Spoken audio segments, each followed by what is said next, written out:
So how do we import existing data? So there is an extension called Arc Catalog within the software called ArcMap, which provides tools to help you import existing data into a geodatabase.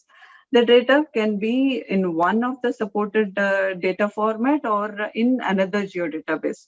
So we can have the different information in another geodatabase also, and that it can directly import from other geodatabase to this existing geodatabase also. The import process creates new feature class and tables.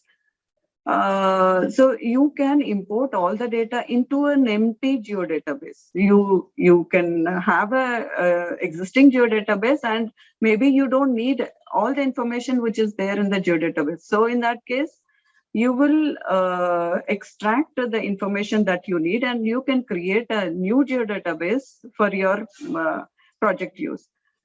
During import, you can rename one attribute or exclude them. Okay.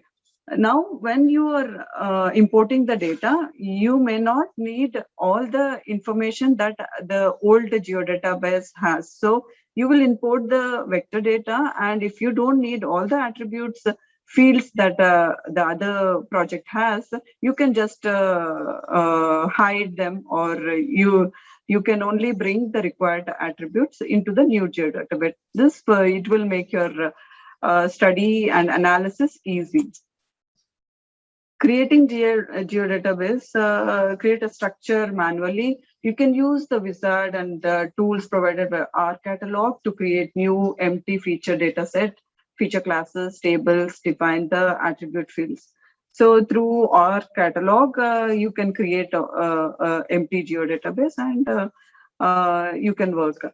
You can combine this method with import method by manual creating a feature class and importing just the structure from existing data. So as we mentioned, we can either go with one method, or we can use two methods, or we can use all the three methods and to create a geodatabase as per your project requirement. Case tools are most useful for designing large and complex database. So when your day-to-day, your geodatabase grows into bigger and larger scale. So to use that, it is much better to use the case tools. Raster and image. Raster is nothing but an imagery. So ArcGIS supports certain formats of pictures. It could be TIFF, BMP, Grid, among others, like JPEG also it will support. So if you want to know what is a raster, raster is nothing but a picture. It could be a aerial photograph or a satellite image. So in raster data set, we have separate rasters. Separate rasters means different pictures. And mosaicing. Mosaicing is combining all the separate images and making a seamless data. So we can have these two number of rasters, that is number of images, and a single seamless data also. The attribute field in tables, we have raster catalog, a collection of raster data sets. So when we have a raster catalog, we can introduce a collection of raster data set. The reason for that is to make a seamless data model for managing raster collection, storing as a catalog, viewed as a mosaic. Advanced querying and processing is also possible in preparing this data set in geodatabase. It can be a part of geodatabase very much. Feature database. So now feature database, a container object for other data set, same spatial reference, analog to the coverage, less restriction, contain geometric network, topologies, terrains, etc. Optionally relationship classes. So as an example, if I take a subdivision as a data sets, under data sets, we can have a number of features It could be a point feature, polygon feature, annotation feature, line feature, all the topology creation and dimensions and boundary lines. So we can have all the features like parcel corner, parcels, parcel anno. So all the classes in under one feature data set. Validation rules, there could be validation rules for vector data as well as attribute data. So attribute, connectivity and relationship rules store on object as a part of geodatabase. Predefined parameter driven attribute range rules, like we can give a range to our attribute, and we can set rules for the attribute. We can have a connectivity rule, perform custom validation while writing code. Also, you can prepare many other customized rules within the geodatabase. So the domains. Why do we need domains? Because we want to classify further and have a relationship between two feature classes. So if you see, describe a legal value of a field type used to ensure attribute integrity, defined at the geodatabase level. Type of domains are mostly range and coded values. So when we have range, if we give the minimum and maximum range to this value to an attribute, it will not accept anything more or less than that range. The attribute table will not accept anything ranging between minimum and maximum. A tree can be height of 0 to 300. So suppose if I add up a minus value, it may not take or consider. The road can have between 1 to 8 lanes. So anything more than this or less than that, it will not accept that value. So there is a constraint that we can give to the attribute in the domain. So we can also give a coded value, valid value chosen from the set list. We might give, if you see, I have commercial, industrial, we have only 3 categories. Anything other than residential, commercial and industrial, if I am going to try to use it for my data set, it will not accept. So valid value chosen from the set list. A tree can be type of oak, redwood, similar case, or the palm, similar case in these also. And road can be made up of dirt, asphalt, or concrete. Anything more than that, if I am defining my domain, it will not accept. So this is one good feature in geodatabase. Relationship classes, association between object in one class and another class. A class may participate in multiple relationship classes, simple relationship, composite relationship, as in related objects can message each other, can trigger behavior, cascade, delete, move, follow, custom, etc. Associate rules with relationship classes. Each parcel can have between 1 to 3 buildings. If you're seeing, I have 2 databases here. One is parcel and buildings. So I want to establish a relationship parcel to building. What kind of a zone comes under building type? If you see, the residential is townhouse, and so it shares a parcel ID of 794, wherein I defined here 794 residential. So whenever I want to see my building or townhouse is related to which parcel, it will give me that. If it is commercial, it might take office building as a commercial.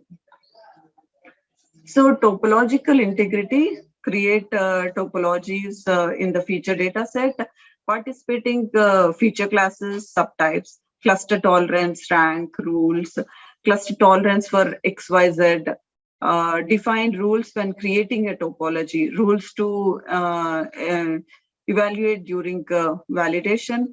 Violations are expressed as error features. managed in the database as a part of topology. Errors and exceptions examine and fix errors in ArcMap. So we can use the existing rules for the topology creation so that we avoid a lot of errors when we are preparing a data. Some of the topological error examples, these are rules enforced to maintain topological integrity. We have around 25 plus topology rules in ArcGIS, 6 new rules. Time to time, it's been introduced more and more.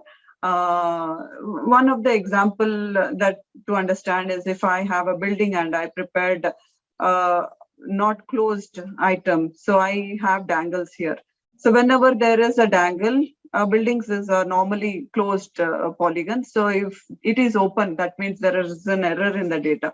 Now, if we run the topology with this clause, I don't want a dangle in this particular data of buildings, then I will be highlighted with these dangles, and I can quickly visit this place and fix this error. In the same way, if we have a data with property areas, so no property is being shared with another property. So you can't have an overlap with one polygon and another polygon. So when I will set a rule saying must not overlap. So whenever I say must not overlap and I happen to have an error in the data, it will highlight me and allow me to correct. So is the case with must be properly inside the polygon. Say if we are sharing a certain amount, a certain number of poles or trees property. I mean, there is a topological error that we can introduce, saying only if the item is within the property that belongs to that person. So this way we can eliminate this another type of data error by introducing this topology error. Cartographic representation. Property of a feature class stores and about feature symbols. One feature class, multiple representation rules and overrides, representation management tool sets. So this is one of the typical map which shows us it's the same polygon, but it has so many classifications. Latitude longitude system. So most of the time we are measuring our GIS in DMS, which is degree minute second. 1 degree is 60 minutes and 1 minute is 60 seconds. The decimal degree we normally represent. This is another way to represent latitude longitude system. So here we say 45 degrees, 52 minutes and seconds, which is nothing but 45.87. We can do the conversions in coordinates, XY coordinates also. So cartographic basis of map creation. Cartography is a discipline dealing with the conception, production, dissemination, and study of maps. The basic use of cartography is to make a very perfect, readable, understandable map. The cartography plays a very good role in preparing all types of maps, charts, and useful for printing a map. You might have seen everywhere survey maps printed and posted. Cartography is the art, science, and technology of making maps together with their study as scientific documents and work of art. So it's a big separate department on its own, wherein there are a number of peoples who are called cartographers, their specialization is only to advise where to put an annotation, where to best represent the line or a point or the information on a map. The science of map making. The science of map making, issue of abstraction, simplification, and generalization. So using these methods, we can prepare a reasonably readable map, strategies of symbolization, methods of statistical generalization. So most of our data in the map is in three forms, which is points, lines, and polygons.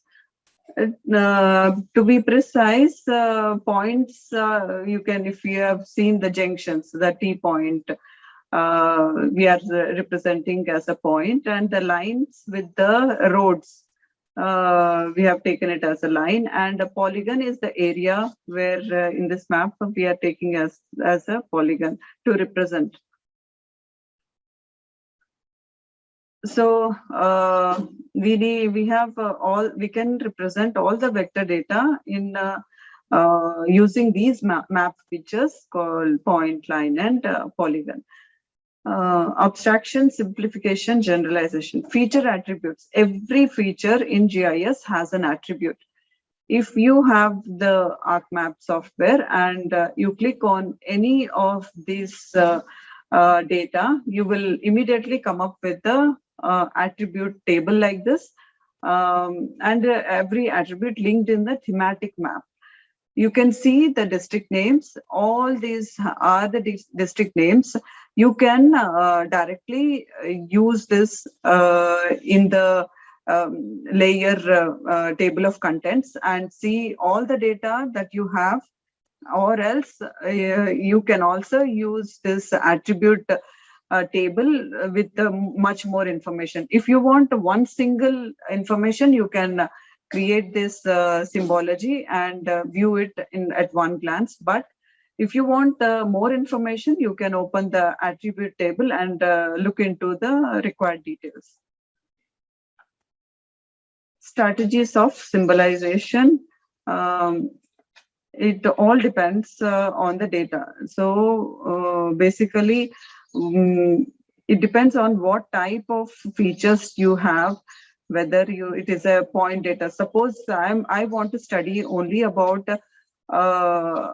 certain palm trees, say.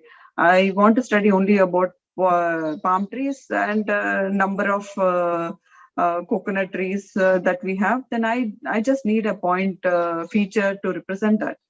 And if I'm creating a road network, I just need lines. I don't need much. So if I want to know only, I need to know for this particular area, I need a buildings only, then I'll just use a polygon.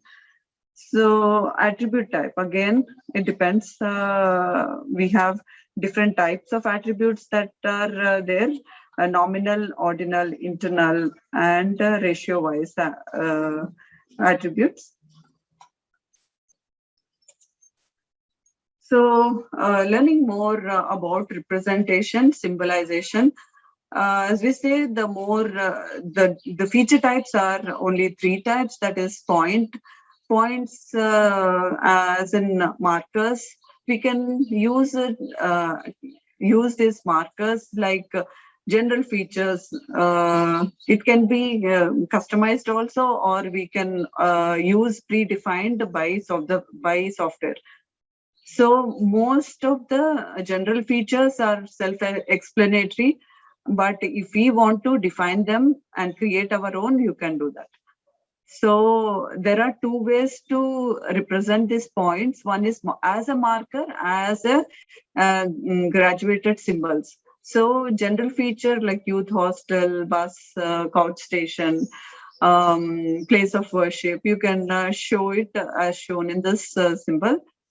And strategies of symbolization. So there are hundreds of predefined symbols in softwares like QGIS and ArcMap. A few of them are like agriculture, airport, self-explanatory, art gallery, attraction, boating, campground. So whatever data you're trying to prepare, you can use these uh, data, you can use these predefined markers and explain about what are you trying to convey, and who are the people who are going to use your map. You can use that these symbols. So in case of lines, again, we have different types of lines. It's basically a line, whatever you're trying to explain, style and colors.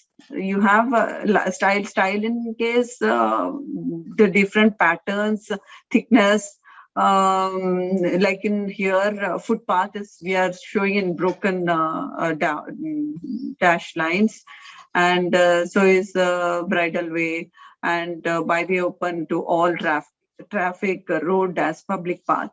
So you can use whatever is appropriate for your map, and you can prepare a symbology for proper readability. Then transmission lines and pipelines. These also we use only line format. Power transmission line, pole, tower, telephone lines, above ground oil or gas pipeline, underground oil and gas pipelines are normally represented in this way. Road route symbols. In this again, loose surface and dry weather, you can use this kind of. In general, we are using these symbologies, but definitely you can symbolize. Most commonly used symbologies these are. When we come to numeric symbolization, suppose we want to, now here in this map, you are having the election.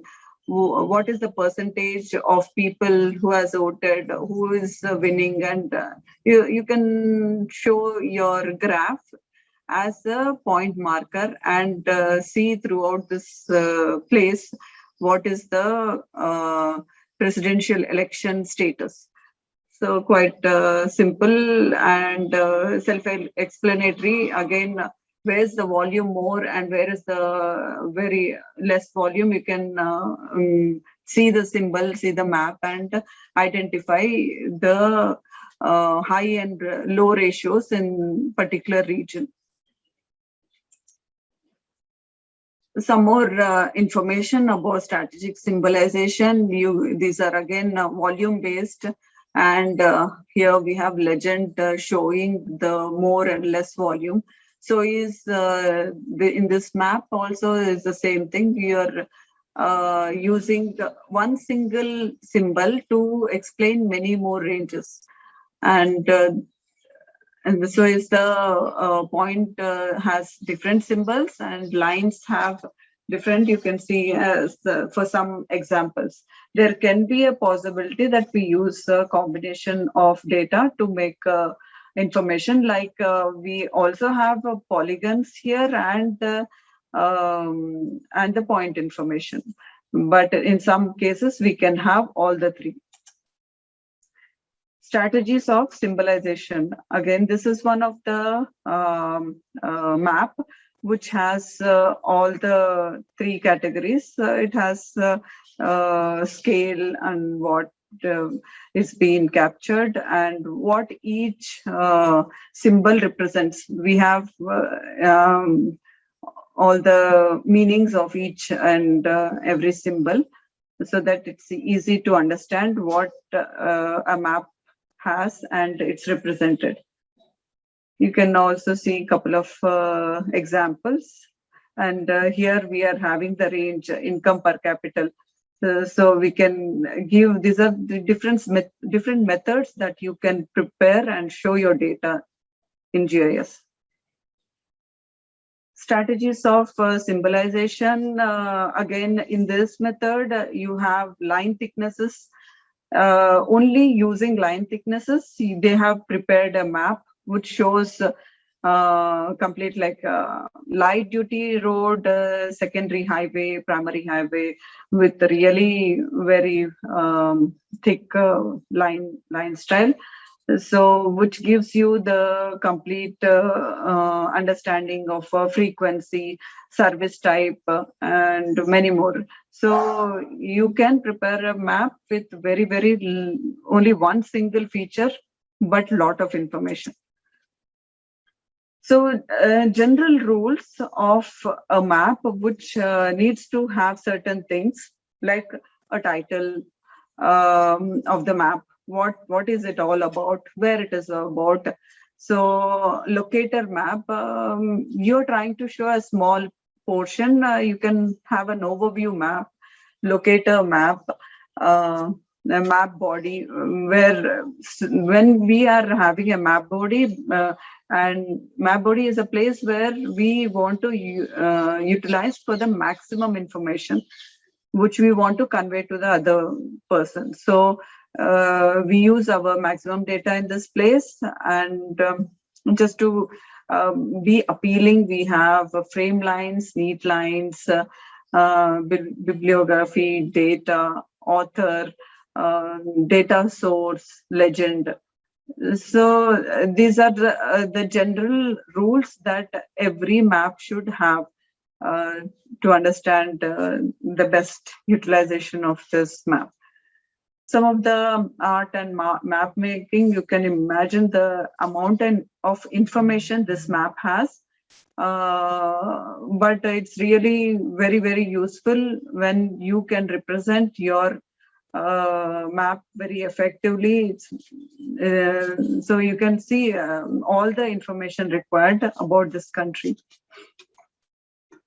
Map composition and design. Furthermore, we have the basic elements of map with the title, orientation, date, author, legend, scale, which is really very common, must have in the data.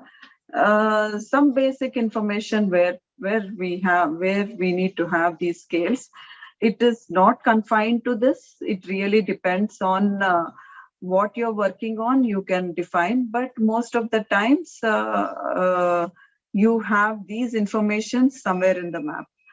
So the legend, scale, credits, north arrow, place name, insert, ground, all these things are must in a map. But yes, you can customize and prepare your own map as per the requirement of the project.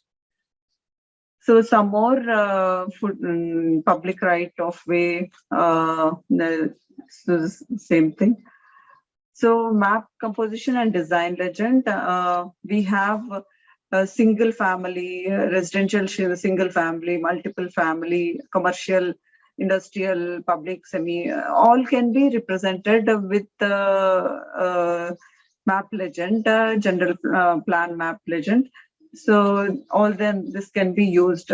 And map keys are like hospital, we have a symbol with the annotation, and road, telephone, airport, as we see in general when we are traveling. So the same symbols are also used in the map also.